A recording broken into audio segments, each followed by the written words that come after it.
Pauwi na nga kami ng Maynila at ang kailangan kong gawin ay magpagasolina. At hindi nga naman magpapahuli ang Pinoy pagdating sa diskarte.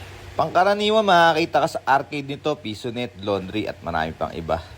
Dahil ngayon lang ako nakakita ng makina na nagduluwal ng gasolina na ikaw ang maglalagay ng pera at tumatanggap na kahit barya. Susubukan natin ngayon to.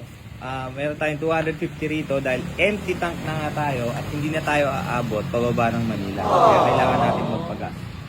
O, namangha naman ako dahil nakakita tayo ng Paano gamitin? ayan o, ng bendo machine na gasolina. So, paano gamitin? Insert coin or banknote.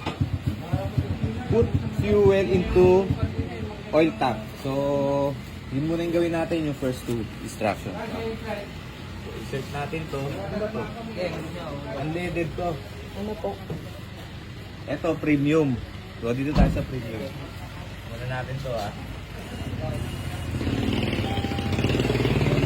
100 pesos. So nakalagay na rin diyan kung ilang quantity yung mailalagay na gasolina. Yan, 1.43 liter.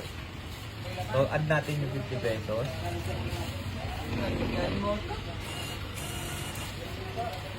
Ayan.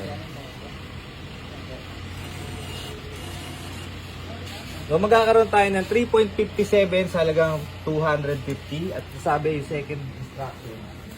Buksan natin yung yan. Nilagyan na ng fuel tapos minsan gusto ko rin subukan na maging gasoline boy ako pagkakataon. Kasi sa mga gasolina bawal yun. So lagay natin dito sa tangke tapos isilin na natin. Start ba?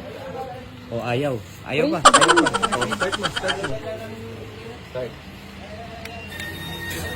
Yeah.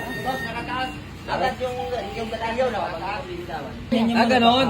So, ganito pala yung tama instructions. Kailangan huwag mong bibitawan tapos pipindutin mo yung start. O, pindutin mo yung Start start. po ulit. Wala rito sa Maynila pero baka malay nyo sa susunod na mga linggo meron na.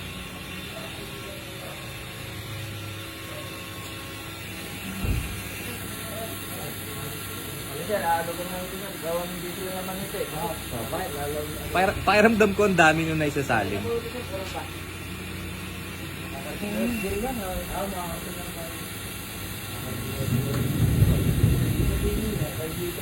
Idol, bawal din dito yung bote-bote, no? Pwede? Ba't sabi bawal? Talaga. Tap bote-bote. Bawal pag kami makakita.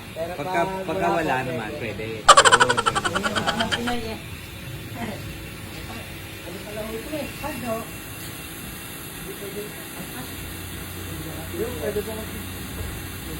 Ganyan po dyan nahulog, 10, 20. Oh, yun. Oh, nakita nyo? Teka, taktak muna natin. Pipigain. Okay.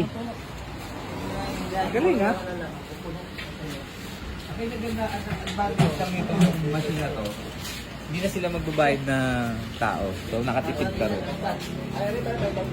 O dito naman yung unleaded. Pero dahil premium yung gamit natin dito sa Aerox, dito tayo sa pula. Wala, okay din.